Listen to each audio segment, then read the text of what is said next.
Magpupulong ang Transportation Department at National Economic and Development Authority sa Disyembre para pag-usapan kung itutuloy pa ng gobyerno ang pag-utang sa China para sa Philippine National Railway South Long Haul Project.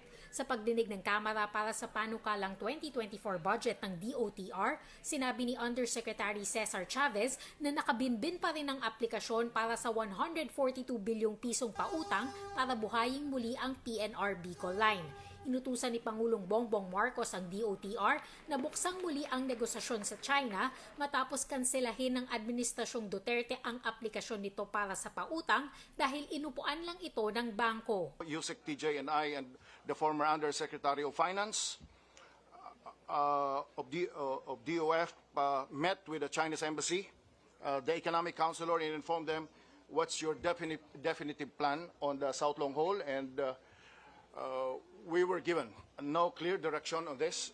Sakaling makansela ang usapan sa China, posible pa rin naman daw matuloy ang pagpapatayo ng PNR Bicol Line. Ayon kay Chavez, maaaring maghanap ng ibang uutangan ng gobyerno o itayo ang railway line sa pamamagitan ng public-private partnership.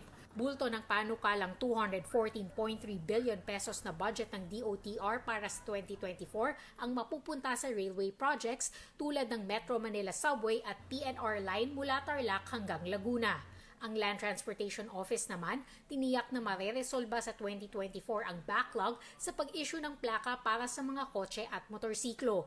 Pero pinag-aaralan pa ng ahensya kung kakailanganing pahabain muli ang bisa ng driver's licenses dahil sa pagpapahinto ng korte sa produksyon ng plastic cards. Wednesday po ang expiration ng TRO, which we are confident naman po sa hindi ho pag-grant ng injunction. But as you said, Madam Chair, in case mag-grant po yan, we will extend po yung mga licenses. Pwede ba natin itong agrihan na 12 months extension na lang? We'll get guidance from DOTR kasi may implication po to sa revenue generating capacity po ng LTO. Walang inilaang pondo para sa libreng sakay at public utility vehicle modernization para sa 2024. Pero ayon kay Transportation Secretary Jaime Bautista, hindi raw ito hadlang para matuloy ang programa.